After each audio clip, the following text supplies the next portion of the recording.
오늘 제목이 인기와 시기. 굉장히 예민한 주제고 어떻게 보면 좀 굉장히 중요한 또 우리에게 주제라고 생각이 됩니다. 인기와 시기는 동전의 양면처럼 항상 따라갑니다. 두각을 나타내고 인기가 올라가면 다 좋아할 것 같아요. 다 기뻐할 것 같은데 아닙니다. 시기는 뭐냐? 남이 기쁘면 내가 슬프고, 남이 슬프면 내가 기쁘고, 남이 불행하면 내가 행복하고, 이게 시기입니다. 질투하는 겁니다. 그래서 시기와 질투라고 하는 것은 멀리 떨어진 사람하고는 아무 상관이 없어요. 같은 길을 가는 사람, 그리고 늘 나를 주시하고 가장 가까이 있는 사람에게 일어나는 겁니다. 요게 이제 더 강화된 게 이제 라이벌이죠. 라이벌 의식을 가진다는데, 라이벌이 어디서 나왔냐니까 리버라고 하는 강이에요. 강. 거기에 명사형을 붙인 것이죠. 강이니까 양쪽에서 계속 같이 가는 거예요. 어디까지 같이 가는 것과 영원히 같이 가는 겁니다. 평행선을 영원히 달리는 것을 이제 라이벌이라고 하는 건데, 이게 전부 다 시기에서 나온 겁니다. 왜 시기하냐, 왜 질투하느냐 하면은 그 사람 인기가 높아지고 명성이 높아지면은 내 위치가 굉장히 위협을 당한다. 그리고 나의 인생에 굉장히 불이익이 온다. 심각한 위기가 온다고 생각하기 때문에 시기하고 질투하는 겁니다. 다윗은 골리앗을 무찌른 후에 하루아침에 이스라엘의 구원자가 되었고 이력 유명인사가 되었습니다. 모든 사람들, 그리고 왕궁에 있는 요나단, 다윗, 사울의 딸들까지도 막 다윗을 그냥 새롭게 보기 시작했고 사울도 또 새롭게 봤습니다. 다윗의 성공은 하나님이 함께 하신 것이고 정말 성령이 강하게 역사를 했기 때문에 가능했던 것입니다. 그때 요나단은, 사울의 큰아들 요나단은 다윗을 목숨처럼 사랑합니다. 너무 좋아요. 근데 사울은 또 반대입니다. 극명한 반대죠. 여인들이 부르는 노래를 듣고 난 후에 안 좋은 쪽으로 주목을 합니다. 라이벌로 받고, 이 사람이 장차 내 자리를 빼앗을 사람이다, 위협적인 존재로 느끼게 되었던 것입니다. 결국 다윗은 문제가 없었는데 사울이 이 마음을 끝까지 갖고 있었기 때문에 걷잡을 수 없는 파국으로 치닫게 되었던 것이죠. 하나님 백성들은 내가 주각을 나타내고 내가 인정받고 이렇게 하면 다 좋아하겠지, 아닙니다. 절대로 그렇지 않아요. 잘 될 때, 잘 나갈 때 긴장해서 그때만 더 지혜롭게 이렇게 행하고 이렇게 해야 이 시험에 다치지 않게 된다는 것을 말씀하고 있습니다. 저번전에 요나단은 다윗을 너무 좋아했습니다. 딱 보자마자 딱 마음에 들었어요. 왜 요나단이 다윗을 좋아했겠는가? 인간적인 매력 때문인가? 다윗은 역시 남자답다. 우리의 우정은 영원하리. 세상의 우정으로 생각하는데요, 우정 갖고는 안 되는 겁니다. 우정과 오래 가시잖아요. 제가 보니까 하나님에 대한 사랑, 그 순수한 신앙, 그걸 능가하는 성령의 강력한 역사 때문에 요나단을 그렇게 좋아했지. 신앙적인 이유 때문에 좋아했지 자기 마음이 통하기 때문에 세상 친구 같은 그런 수준이 아니었습니다. 1절 말씀을 읽어보면 다윗이 사울에게 말하기를 마침에 요나단의 마음이 다윗의 마음과 하나가 되어 요나단이 그를 자기 생명같이 사랑하니라. 요나단의 마음이 다윗의 마음과 하나가 되었다. 서로 마음이 딱 하나로 연합이 되었습니다. 여러분, 우리가 결혼하고 부부가 되지만 부부도 마음 하나가 되기 참 어렵습니다. 왜냐하면 전부 다 자기가 잘났고 내 중심으로 대주기를 원하고 나를 따라주기를 바라기 때문인 것입니다. 자기 중심성이 이제 극복이 돼야 되는 것이죠. 그래서 둘이 아무리 노력해도 안 돼요. 노력돼야 되겠지만 각자가 하나님 앞에 바로 서야 됩니다. 하나님 앞에 바로 서게 되면 어떻게 되느냐? 나의 허물도 다 보이고 내 모습을 정확하게 보게 됩니다. 그리고 인간적인 차이들, 의견 차이들, 가치관의 차이들, 이런 문제들이 그리 심각하게 다가오지 않습니다. 그래서 하나님 중심이 되게 될 때 하나님 안에서 같아지는 것이 둘이 이렇게 노력해서는 힘들어요. 힘듭니다. 뭐 계속 평생으로 갈 가능성이 많아요. 그냥 헤어질 수는 없고 막 그냥 같아지진 않고 막 상태가 좋아졌다 나빠졌다 막 계속 평생으로 가는 거예요. 하나가 탁 돼야 되는데 하나 되는 게 참 쉽지가 않습니다. 하나님 안에서 하나님을 높이면 두 사람 문제 작아지면서 딱 하나가 되는 겁니다. 이 방법이 성경적인 방법인 것입니다. 그러니까 마음이 하나 되는 것은 신앙 안에서 가능합니다. 하나님을 가장 사랑하면 됩니다. 하나님을 사랑하는데 얼만큼 사랑해야 되냐? 우리는 나를 제일 사랑하지 않습니까? 내보다 하나님을 더 사랑해야 됩니다. 어떤 사람은 하나님 사랑합니다 이렇게 해놓고는 하나님을 자꾸 나를 위해서 이용하는 건데 그거는 나를 더 사랑하는 겁니다. 하나님보다. 여러분 다윗의 인기에 대해서 어떻게 보면 요나단이 가장 예민하게 반응할 수 있는 입장입니다. 이 사람은 자기 왕이 될 후보지 않습니까? 그런데 요나단은 그걸 보지 않고 신앙을 딱 봤어요. 두 사람의 신앙이 너무 비슷합니다. 요나단은 블레셋과의 전쟁이 있었을 때 이스라엘과 블레셋하고 소강 상태가 되었을 때 어떻게 했냐니까 우리가 할례 없는 블레셋 사람에게 찾아가서 우리가 그들 무찌르자 부관하고 탁 얘기하니까 부관이 또 비슷해요. 그 주인하고 그 종이 비슷합니다. 알겠다고 가가지고 그 쳐버렸죠. 그리고 싸울 때 뭐라고 했냐니까 전쟁은 여호와께 속했다 이 얘기를 하는 겁니다. 그러니까 다윗이 골리앗과 싸울 때 했던 그 말하고 똑같아요. 어디 감히 할례 받지 못한 저 인간이 이스라엘의 하나님의 군대를 대적하냐고. 전쟁은 칼과 단창이 있지 않고 여호와께 있다고. 그러니까 요나단하고 다윗하고 이 신앙적인 고백이 똑같아요. 저도 다른 목사님들 설교를 한번 딱 들어보면은 저하고 놀랍게 똑같은 말을 하시는 분들이 있어요. 그러면 마음이 벌써 통해요. 나이하고 상관없고 교파하고 상관이 없고 굉장히 가깝다는 걸 알게 됩니다. 끝까지 같이 갈 수 있을 것 같아요. 요나단이 하나님 앞에서 자신의 문제를 정확하게 보았습니다. 어떻게 보았습니까? 하나님은 창조주가 되시고 나의 주인이 되시고 나는 하나님 앞에 피조물입니다. 그리고 나의 운명은 다른 사람에게 달려있는 것이 아니고 하나님께 달려 있습니다. 아버지에게 달려있는 것도 아니고 다윗에게 달려있는 것도 아닙니다. 내가 왕이 되는 것도 내 소관이 아니고 하나님께서 결정합니다. 이런 신앙적인 생각을 하고 있었던 것입니다. 그리고 다윗의 인기가 올라가는 것이 나에게 위축을 가져오는 것이 아니다. 그걸 아는 겁니다.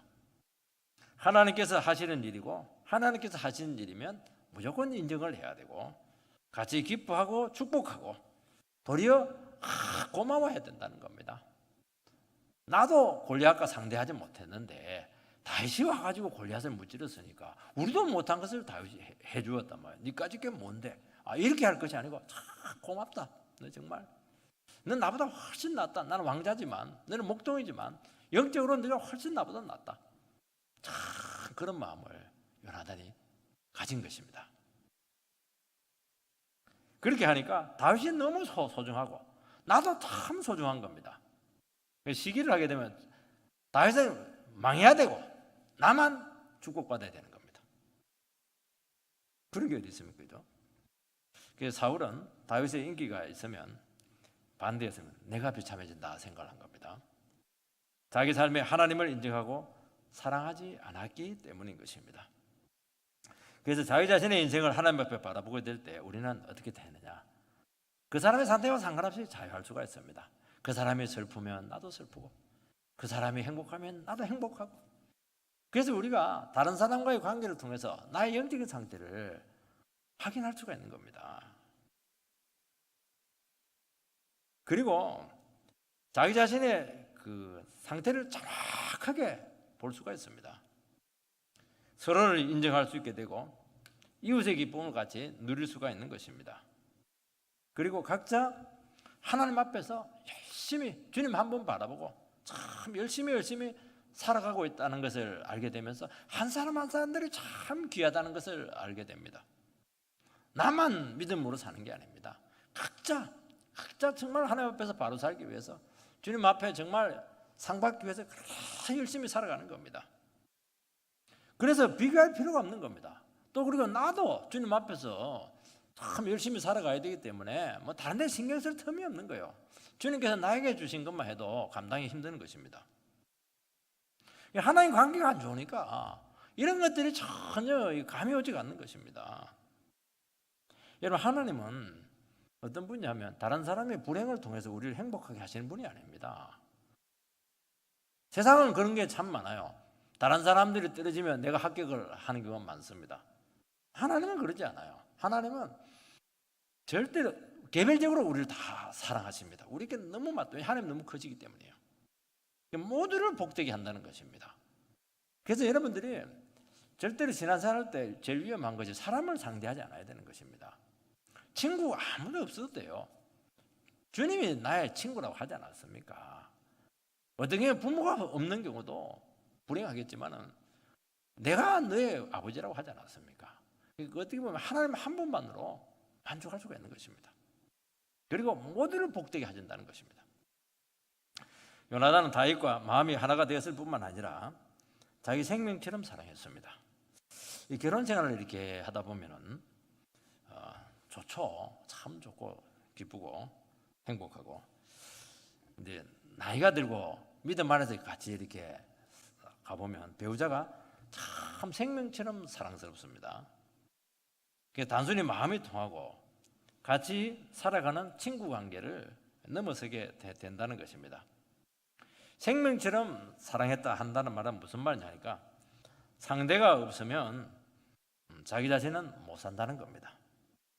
그래서 부부들이 한 번씩 내가 먼저 갈 테니까 당신이 뒤에 오라고. 왜냐니까 난 당신 없으면 못 사니까 무슨 그런 이기적인 생각을 하냐고. 내가 먼저 갈 테니까 당신이 뒤에 오라고. 막 그렇게 하는 게 뭐냐니까 절대적으로 필요하다는 거예요. 이제는 왜냐니까 완전히 하나가 되고 한 사람이 없으면 못 산다는 겁니다. 그게 뭐냐니까 서로 죽도록 사랑하는 겁니다. 우리나라는 죽도록 안 사랑하니까 일찍 그냥 자유를 선언합니다. 너는 네 길 가고 나는 내 길 가고 독립선언 이렇게 하는데 그게 좋은 게 아닙니다. 좋은 게 아니라 당신 없어서 나는 못 살아요. 당신 없어서 나는 못 살아요. 우리 그냥 그렇게 해야 되는 겁니다. 요나단은 다윗이 너무 소중했어요. 그에게 승리의 역사가 나타난 겁니다. 기름 부음이 나타났어요. 딱 골리앗을 상대하는 보니까 이게는 자기하고도 차원이 달라요. 이건 정말 엄청난 일입니다. 그리고 사울왕 앞에 와가지고 옛날에 그 신앙 고백을 하는데요. 양 잡을 때, 양 키울 때 뭐 사자, 곰 때려잡는 얘기하고 이렇게 하는데 막 완전히 정신을 잃었던 것 같아요. 요나단이 어떻게 이런 인간이 다 있나. 정말 딱 보니까 막 골리앗을 쓰러뜨리는데요. 벌써 딱 접근법이 달라요. 뭐 사울은 뭐 투구를 입고 갑옷을 입고 창 아니야. 딱 맨몸을 해가지고 막대기 들고 가는데 한 방에 탁 끝을 내는 겁니다. 세상에 이런 사람이 어디 있냐? 이런 사람이 너는 정말 하나님 쓰고 있구나. 하나님 나라에서 너는 정말 필요한 사람이고 이스라엘 어떻게 보면 이스라엘 다 없어도 너 한 사람만 있어도 하나님은 이스라엘을 구원할 것이다. 참 이렇게 다윗을 보았던 것입니다. 여러분요, 하나님 백성들에게 있어서 제일 귀한 게 뭐냐니까 성령의 능력이 나타나는 겁니다. 금방 알아요. 금방 합니다. 이거는 정말 평범한 일이 아니기 때문인 것입니다. 사람 많다고 해서요 일이 되는 게 아닙니다. 하나님의 능력이 나타나야 되는 겁니다. 그러면 두 가지 반응이 나타나요. 참 그 은혜를 사모하는 사람들이 있으면 나는 그리 못하는데 그래도 하나님께서 일하셔야 된다. 은혜 주셔야 된다. 정말 그것을 사모하는 사람들은 그 능력이 나타나면 너무 좋아하고 기뻐합니다. 그리고 그 역사를 나타낸 사람을 지나치게 좋아하고 기뻐해요. 어떤 게 막 추종합니다. 얼마나 기쁘고 좋은지요.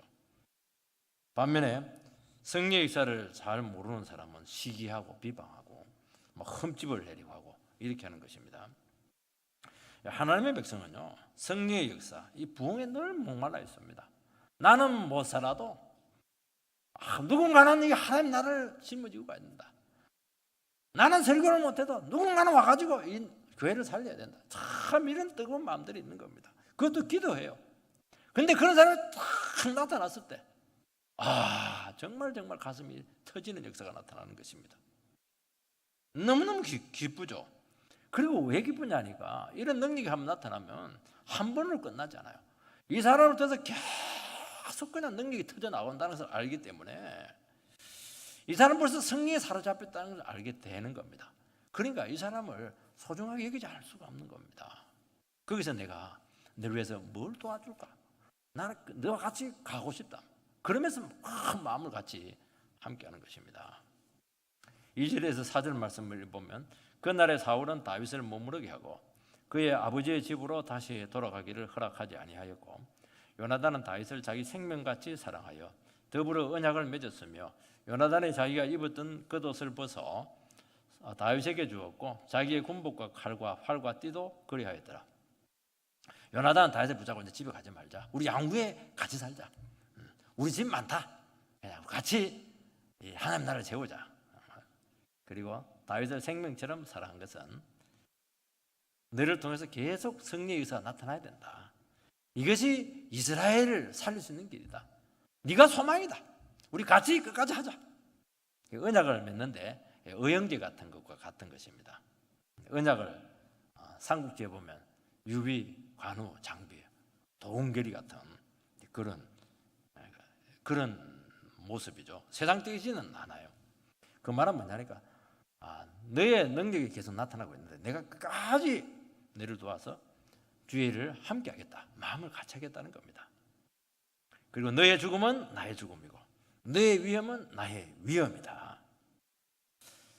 이게 참 중요한 겁니다. 우리 신앙 안에서 우리가 하나님의 말씀을 듣고 같이 예배를 드리고 정말 하나님의 말씀이 나타나기를 사모하고 부흥이 나타나기를 사모할 때요, 사람들 마음속에 이런 마음이 있어요. 우리는 같은 운명 공동체다 하는 것을 알게 되는 겁니다. 그래서 어떻게 합니까? 같이 이렇게 신뢰하면서 세워나간다는 것을 알 수가 있습니다. 이게요, 위기 때 굉장히 중요합니다. 이 언약, 약속이라고 하는 것은요, 여러분 결혼 언약이라고 하는 것은 왜 언약을 맺어야 되냐면은 결혼식을 왜 해야 되냐니까 공적으로 같이 약속을 선포해야 돼요. 왜냐하니까 결혼이 쉽지가 않아요. 반드시 인생의 위기가 몇 번 오게 될 텐데 그때 부부관계를 끝까지 지탱해 주는 것은 바로 이 언약이에요. 약속이에요. 약속. 하나님 앞에서의 약속. 우리 함께 예배드리면서 했던 그 약속. 설교가 여러분들이 지금 언약을 맺는 겁니다. 하나님 말씀을 들을 때 우리 같이 함께 아멘 하는 것은 이 하나님 말씀 붙들고 끝까지 책임을 지겠다는 것을 이야기하는 것입니다. 위기 때요, 이게 강력한 힘이 된다는 것을 알 수가 있습니다. 그리고 어떤 처지에서도 너를 지지하고 믿어주고 위기와 함께 하겠다는 것입니다. 이게 뭐냐니까 목숨을 건 신뢰인데 이것이 어디서 오는 것이냐? 이것이 하나님에 대한 사랑에서 오는 것입니다. 이것이 있어야 동력이 가능하고 목숨을 걸고 신뢰하고 같이 갈 수 있는 것입니다. 요나단은 다윗이 얼마나 소중한지 알았고 이 한 사람의 손실은 어떤 것으로도 대체가 되지 않는다는 것을 알았습니다. 이건 사람 숫자가 아무 상관이 없어요. 그래서 다윗에게 잘해주는 것이 나에게 기쁨이 되고 내가 사는 길이고 이스라엘 전체에 복이 되는 것이다 하는 것을 고백하고 있는 것입니다. 그래서 어떻게 했냐니까 그가 있는 겉옷을 막 벗어주고 군복 벗어주고 칼 주고 활 주고 띠 주고 싹 다 줘버렸어요. 이거는 왕자만 입는 옷이고 왕자만 가지는 무기입니다. 어떤 사람들은 요나단의 통이 커가지고 벌써부터 다윗이 자기 왕이 될 걸 알았나? 그렇지는 않았어요. 그렇지는 않았습니다. 이것은 요나단은 다윗을 위해서 내 가장 소중한 것을 아낌없이 너에게 주었다는 겁니다. 그에 대한 사랑이 진실하다는 겁니다. 다윗을 위해서 모든 것을 주고 희생하는 것을 아까워하지 않겠다는 겁니다. 내 목숨을 절대로 아까워하지 않다는 거예요. 다 줬다는 거예요. 다 줬다는 겁니다. 나중에 어디까지 주냐면 후계자 자리까지 공개적으로 넘겨버립니다. 나는 왕이 안 될 거다. 네가 왕이 될 텐데 그렇게 되면 우리 후손들 좀 잘 돌봐주라. 그 말까지 하는 겁니다.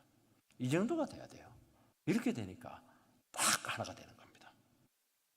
너무 다윗은 특별했고 그에게 나타난 성령의 능력이 얼마나 강력한가 하는 것을 알았던 것이고 이것을 볼 수 있는 눈이 있었다는 것이 위대한 것입니다.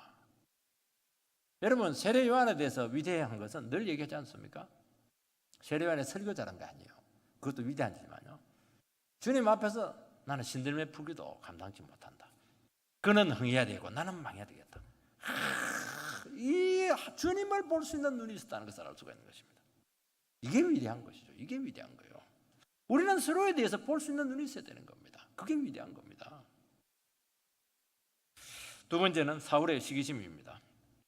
사울과 다윗의 관계가 틀어진 사건이 나타나게 되는데 여인들의 노래였습니다. 그래서 여인들이 함부로 노래 부르면 안 된다. 뭐 이런 적용하고 그렇게 하면 안 됩니다.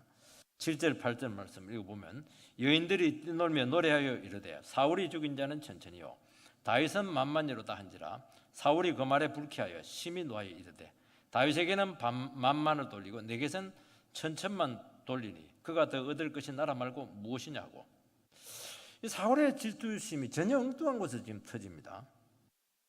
개선식을 아마 할 때였던 것 같고 아니면 성전을 축하하는 어떤 잔치 자리에서 여인들이 이제 노래를 집단적으로 합창으로 부른 겁니다. 소고와 경시를 가지고 노래하며 아마 춤추는 시간에 있었던 것 같은데 노래 가사를 좀 분위기에 맞춰서 개사를 했어요. 그게 이제 딱 우리식으로 말하면 걸린 겁니다. 사울이 죽인 자는 천천히요 다윗이 죽인 자는 만만히로다. 이것은요 여러분 히브리어를 잘 알아야 되는데 히브리어의 그런 그 운율 시는 이 점층법을 씁니다. 사울이 천천, 다윗이 만만. 이건 똑같은 거예요. 원래 이건 조금 점층을 해서 그렇게 하는 겁니다. 그 문학적인 기법이에요. 둘 다 많이 죽였다는 겁니다. 그래서 우리는 너무 기쁘다는 거예요. 사울도 많이 죽이고 다윗도 많이 죽이고 블레셋을 많이 죽였으니까 우리는 막 너무 기분이 좋다는 겁니다. 여러분 그 여인들이 다윗하고 사울을 비교할 마음이 1점 없었습니다. 너무 기쁜 자리고 그 영예를 누리기에도 막 바빴습니다.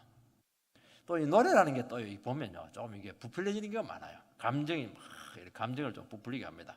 당신 없이는 못 살아 이렇게 하는데 뭐 당신 없어도 잘 살아요. 또 보면 당신 보고 싶어 죽겠다 이랬는데도 안 보고도 잘 삽니다. 노래는 원래 그래요. 조금 이렇게 과장을 합니다. 그러니까 노래를 듣고 이 심각하게 여기면 안 되는 거예요. 기쁨을 나누고 가볍게 생각을 해야 되는 겁니다. 그런데 사울이 이제 그게 되지 않았습니다. 여인들이 비교해서 왕의 마음을 기쁘게 할 의도가 있었다면 절대로 이런 노래를 부르지 않아요. 불러도 이게 어색합니다. 근데 너무 기쁘니까 막 굉장한 노래를 부르던 것 같아요. 내가 보니까 막 그냥 막 왜냐하면 막 순수한 마음이었으니까요. 근데 이 말에 사울은 기분이 딱 상하게 되었고 크게 화를 냈다고 말씀하고 있습니다. 생각하면 생각할수록 화가 난 것 같습니다. 다윗에게 되돌아갈 것은 왕자리밖에 없다. 너무 또 나가요. 무심하고 속도 납니다. 지금 다윗은 그에 대한 생각 자체가 없는 거예요. 지금 그날부터 다윗을 시기하고 의심하기 시작했습니다. 여인들의 노래 하나가 완전히 두 사람을 지금 완전히 파국으로 몰아넣었던 것입니다. 그리고 이제는 위협과 경쟁의 대상이 되었지 동력의 대상이 되지 못했습니다. 만약 우리가 뒤집어서 이제 생각을 해서 다윗은 천천히요, 사울은 만만이다. 좀 가사를 좀 바꿔서 했으면 사울의 마음이 기뻤겠습니까? 아니죠. 아니 왜 내가 왕인데 뒤에 넣냐? 사울 다윗을 앞에 놓고 그리고 다윗하고 사울하고 내랑 동급으로 하냐? 저는 목적이 난 왕인데 이렇든 저렇든 터집은 잡게 돼 있는 겁니다. 문제는 그 시기심이 문제예요. 이미 이 가사 전에 이미 성령의 역사에 대해서 완전히 소화해낼 수 있는 게 없는 거예요. 왜요? 사울은 하나님을 지금 관계가 틀어진 거예요. 지금 불순종하고 있는 겁니다. 폐위선을 듣게 되었고 회개하지 않았던 것이죠. 그런 사람들은 특징이 뭐냐? 말씀의 역사가 나타나죠. 기도의 능력이 나타나죠. 하나님의 사랑이 나타나죠. 금방 알아보고 막 이렇단저렇단 터집을 잡아가지고 그냥 시기심을 막 부리는 겁니다. 자기보다 더 헤매야 되고 자기보다 더 안 성령 충만해야 되고 이러면 괜찮아요. 자기보다 더 성령 충만하고 자기보다 더 능력이 나타나고 이러면 막 견디지를 못해요.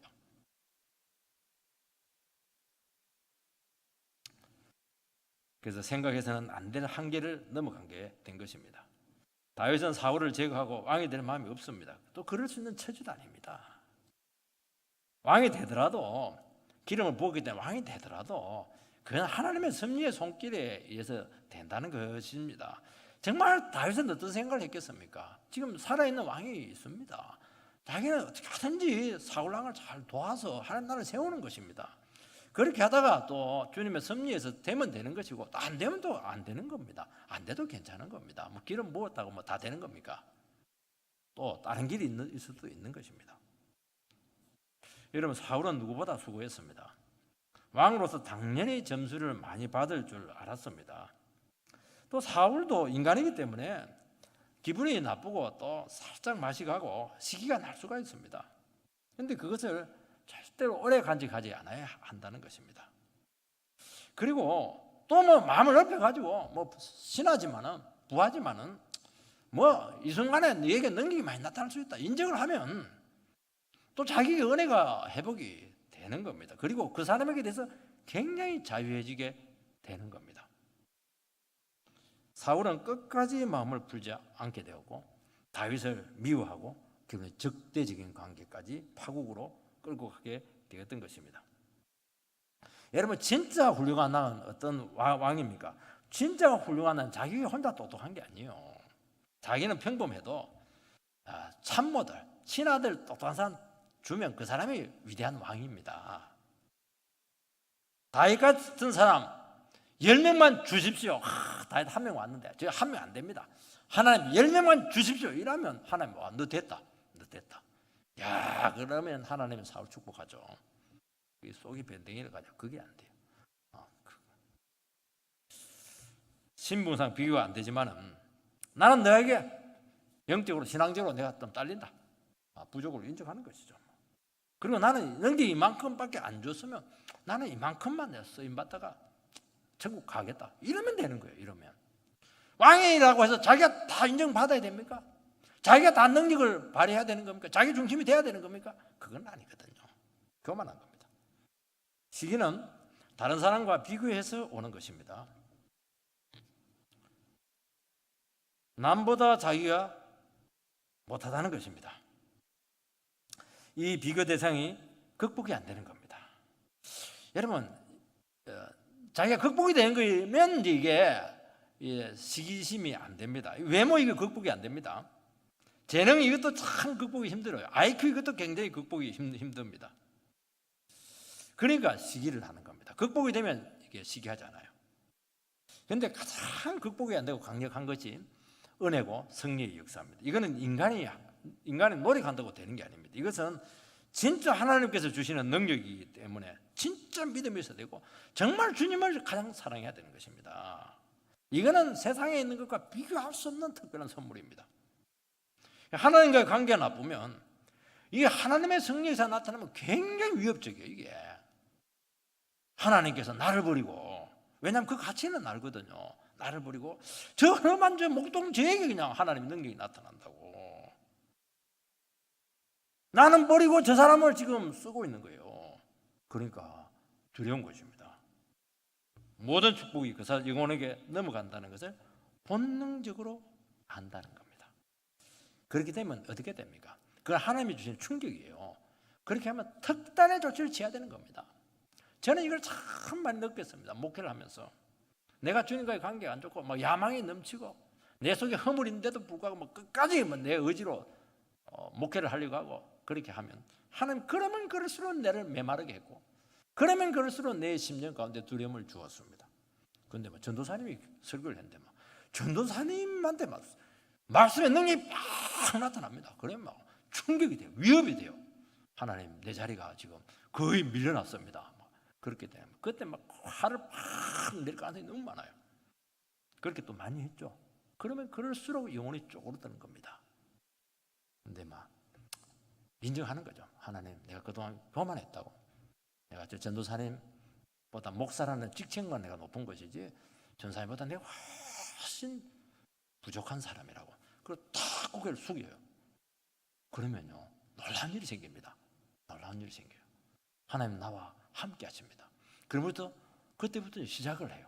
됐다 이렇게 하면서 말씀도 주고 은혜도 주고 회복도 시켜주고. 하나님 중심을 보시는 분이기 때문에 틀림없습니다. 나에게 왜 은혜가 없습니까? 나에게 왜 성령 역사가 왜 없어요? 나에게 왜 기도 응답이 왜 없습니까? 하나님 중심을 보고 있기 때문에 틀린 거예요, 이게. 근데 다른 사람 보니까 나보다 형편없는 인간인데 너무 은혜 생활 잘하고 정말 사람의 은혜 충만한 겁니다. 능력 충만한 거예요. 그거 보고 시기심을 가져서라도 주님 앞에 다시 회복하고 회개하고 돌아가는 겁니다. 사울은 고집이 세가지고 너무 교만해가지고 끝까지 하나님을 대항했던 겁니다. 그러니까 상태만 계속 나빠졌던 것이죠. 애꿎은 다윗만 죽여놓습니다. 여러분, 자기 자신을 하나님 앞에 보면 또 그렇게 회개하고 보면요, 참 귀한 부분들이 있습니다. 자기 자신의 가치를 모르니까 남의 것을 두고 그렇게 시기질투하는 겁니다. 열등감이 생기고 자꾸 깎아내리려고. 자기가 못 올라가니까 깎아내려야 자기가 올라가거든요. 남의 마음을 들여다보고 있고. 남의 마음을 왜 들여다봐요, 그거? 여러분, 우리의 미래는 내가 많이 가졌는가로 결정되는 게 아니고 우리 하나님을 향한 마음에 다 달려있는 겁니다. 9절 말씀을 읽어보면 그날 후로 사울이 다윗을 주목하였더라. 주목. 선생님이 많이 쓰는 말이죠. 다윗을 의식을 하기 시작했고 다윗만 생각을 하기 시작했고 다윗의 동정을 살폈습니다. 의심의 눈초리로 계속 쳐다봤습니다. 시기심으로 보니까 모든 게 다 의심거리입니다. 저놈이 나를 밀어내리고 하는구나, 그렇게 하는 겁니다. 그리고 막 다윗이 잘하기만 잘할수록 더 위협적입니다. 여러분, 사람 바라보면 절대적으로 망합니다. 그리고 내가 없어집니다. 그리고 그 사람의 정신적인 노예로 전락합니다. 나의 인생도 힘든데 어떻게 남의 마음까지 살펴서 그 무게를 어떻게 견딜 수가 있겠습니까? 시기하고 열등감에 빠지는 이유는 딱 하나입니다. 자신감이 없기 때문에 그렇게 하는 것입니다. 우리의 자신감은 어디서 오는 겁니까? 하나님과의 관계에서 오는 겁니다. 우리는 내 속에 있는 재능과 능력을 갖고 가진 것을 가지고 이걸 자기 자신의 존재 의미를 삼으려고 하니까 휘청휘청 하는 거예요. 하나님 딱 붙들고 있으면 흔들리잖아요. 자신이 없는 거예요. 왜 자리에 연연합니까? 왜 쓸데없는 권위에 그렇게 목숨을 걸고 그 서열에 뭐라고 그렇게 예민하게 반응을 합니까? 자신이 없어 그렇게 하는 겁니다. 사울은 다윗을 옆에 두고 어떻게 해야 됩니까? 참모로 잘 쓰면 돼요. 그러면 믿음 좋은 다윗 얼마나 도전이 되겠습니까? 배울 점이 얼마나 많겠습니까? 참 이 귀한 인물을 그냥 놓친 거 이게. 사울왕은 폐위선을 받고 나서 자기 자리가 그렇게 불안했고 그 자리를 스스로 지키려고 했습니다. 여러분, 하나님 앞에 자기 자신의 불순종을 알고 회개하고 돌이키지 않으면 병적인 두려움이 옵니다. 극복할 수 없는 시기심으로 인격을 덮어버립니다. 여러분, 다윗 때문에 자기 자리가 위태로워졌다는 것이죠. 이 사람의 논리에 있어 이게. 왜요? 불안하니까요. 저놈이 없어져야 내가 산다는 겁니다. 참 신기하죠. 이게 잘못된 통찰 인식입니다. 하나님이 올리고 낮추시는 분이라는 그 인식을 몰랐던 것입니다. 여러분, 다윗이 왕이 되는 것하고 사울이 폐위되는 것하고는 아무 상관이 없습니다. 사람들은 그 연결을 해요. 하나님에게는 아무 상관이 없어요. 다윗은 다윗으로 살아야 되는 것이고 사울은 하나님과 관계에서 모든 게 풀리는 것이지 사울하고 다윗하고 관계가 아무 상관이 없습니다. 결과론적으로 그렇게 나타날 수 있어도 내막으로 들어가면 전부 다 하나님 관계에서 결판이 나는 거예요. 저 사람이 높아지면 나는 낮아지는 게 아니에요. 나는 저 사람 높아지더라도 내가 하나님 앞에서 잘못됐으니까 낮아지는 겁니다. 틀림없는 거예요. 이게 왜 연결을 하냐는 거예요. 이게. 그렇게 하니까 세 번째, 상태가 점점 나빠졌습니다. 사울이 다윗을 통해서 나타난 승리의 역사를 인정하지 않고 열등감적인 반응을 보였을 때 정말 상태가 안 좋아졌어요. 왜냐하니까 은혜와 능력이 임할 때 그것을 잘 소화하지 못하면 훨씬 상태가 심각해집니다. 그래서 절대로 깎아내리고 부정하지 않아야 되는 것입니다. 어떤 사람들은 설교를 듣고 나서 자기는 못 살면서 말만 저렇게 번지르르 한다고. 물론 그럴 수도 있어요. 그렇지만은 하나님의 은혜가 임하면 그런 말로 피해가면 안 되는 겁니다. 그러면 두 배로 아껴지는 겁니다. 그 사람은 그 사람이고 나는 나다는 거죠. 더 감사하고 신앙적으로 반응해서 소화를 잘 해야 되는 것입니다. 10절에서 11절 말씀을 보면 그 이튿날 하나님께서 부르시는 악령이 사울에게 힘있게 내리매 그가 집안에서 정신없이 떠들어 대므로 다윗이 평일과 같이 손으로 수금을 타는데 그때 사울의 손에 창이 있는지라 그가 스스로 이르기를 내가 다윗을 벽에 박으리라 하고 사울이 그 창을 던졌으나 다윗이 그의 앞에서 두 번이나 피하였더라. 악령에 사로잡혔습니다. 하나님의 자녀가 교만하고 시기 질투하고 끝까지 마음을 안 풀면 하나님의 보호막이 거두어지게 되는 겁니다. 그리고 성령님께서 함께하지 않습니다. 그때부터 마귀가 그 시기심과 교만을 파고 들어와서 온갖 인생의 고통을 준다는 것입니다. 여기서 악한 영이 힘있게 내렸다 하는 것은 이제는 사울이 완전히 그 마귀의 밥이 되었다는 겁니다. 그러니까 어떤 정체가 나타나느냐 하니까 하루 종일 떠들어요. 무슨 말인지 모르고 그 내용을 적어놓으면 우리 다 시험됩니다. 그 떠드는 내용이 뭐겠습니까? 저는 알아요. 욕하는 겁니다. 다윗 욕하고 하나님 욕하고 자기 인생 비관하고 하루 종일 그거 하는 거예요. 그게 발작 정체가 막 나타나고 왜냐하니까 뭐 극단적으로 자기를 몰고 가니까요. 그리고 심각한 우울 정체가 나타납니다. 갑자기 울기도 하고 소리도 지르기도 하고 혼자서 중얼중얼 하다가 생터집을 막 잡기도 하고 끔찍한 의심을 합니다. 여러분 성령이 떠나게 되면은요 그 영적인 후유증은 굉장한 것입니다. 여러분 죄와 교만과 시기심 때문에 온 정상은 이것은 반드시 해결을 해야 되는 것입니다. 그리고 내 안에 불신과 교만과 시기심과 열등감을 반드시 인정해야 되는 것입니다. 요즘 기독교의 문제는 뭐냐? 해결가 없어졌어요. 자꾸 치유로 가요. 내적 치유가 어떻고. 여러분 하나님과의 관계에서 문제된 것은 내적으로 아무리 뒤다보고 과거의 내 그 상처들 아무리 쓰다듬고 이렇게 안 돼요. 뭐 자기가 상처받았다고 하는데 자기가 상처받았으면 자기도 상처를 준 거에 있는 거예요. 자기의 하나님 관계에서 문제가 있는 것이고 그 죄입니다. 해결을 해야 돼요. 그래서 내적 치유 한번 잘못 받으면요 그게 중독이 돼가지고 올해도 가고 내년에도 가고 해마다 연례행사가 되는 겁니다. 그때 좀 위안이 되는 것이 해결이 되는 게 아닙니다. 그건 하나님과 관계에서 철저히 해결을 해야 돼요. 그리고 악령에 오랫동안 사로잡혔다고 하는 것은 문제가 굉장히 심각하다는 거예요. 그거는 절대로 쉽게 치료되는 게 아닙니다. 특단의 조치를 취해야 되고요. 철저히 해결해야 돼요. 그거 외에는 길이 없어요. 그리고 자기가 얼마나 교만한가 하는 것을 뼈저리게 인식해도 팍 낮춰야 돼요. 안 낮추면 하나님께서 눌러버립니다. 결심으로 되겠습니까? 안 됩니다. 철저히 회개하면 조금씩 성령님께서 조금씩 열어줘요. 그 굳은 마음이 조금씩 열립니다. 딱딱한 마음이 조금씩 부드러워져요. 상당 기간 해야 되는 겁니다. 왜냐하면 너무너무 오랫동안 죄를 지었거든요. 사울은 이런 일이 여러 번 반복되다 보니까 상태가 너무 나빠졌습니다. 옛날에는 다윗이 와서 수금을 타면 풀어졌거든요. 이제는 수금을 타니까 존엄 일하면서 은혜가 넘치니까 더 화가 난 겁니다.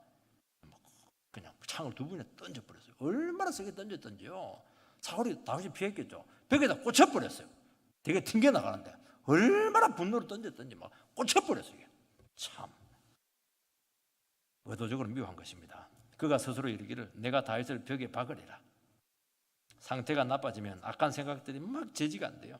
자기 연민에 빠지고 스스로 상처를 받고 저 사람 때문에 내가 불행하게 되었다고 원망 불평하고 분노하고 뒤에서 막 씹고 이렇게 하는 겁니다. 그리고 그 상대를 해치고 싶어서 미친 행동을 합니다.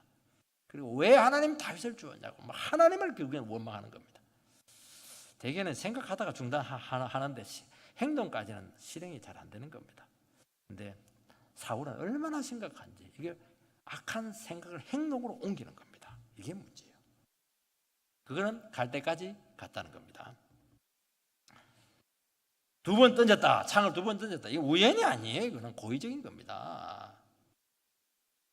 자기 자신의 발작 정체를 핑계 삼아서 죽이려고 시도한 것입니다. 이 정도 상태에서 살인을 시도했다고 하면은 일반 법정에 가면은 이제 정신적인 문제다 이렇게 해서 무죄가 될 가능성이 많고 정신착란증 우울증세로 진단서가 나와서 아마 정신병으로 보내게 될 겁니다. 성경은 그렇게 하지 않아요. 그건 정말 심각한 악이라고 말씀하고 있습니다. 여러분 극도로 안 좋은 상태까지 내 영혼을 방치했다. 그것 자체가 이미 깊이 죄에 빠진 겁니다. 나는 상황이 그런 말 하면 안 돼요. 내 영혼을 극도의 상태까지 몰고 갔다. 자기 책임이에요. 그거는 하나님 앞에서 얼마나 죄를 많이 지은지 몰라요. 여러분 그 죄를 지을 때 모르고 지었습니까? 아닙니다. 어떤 사람들은 그래요.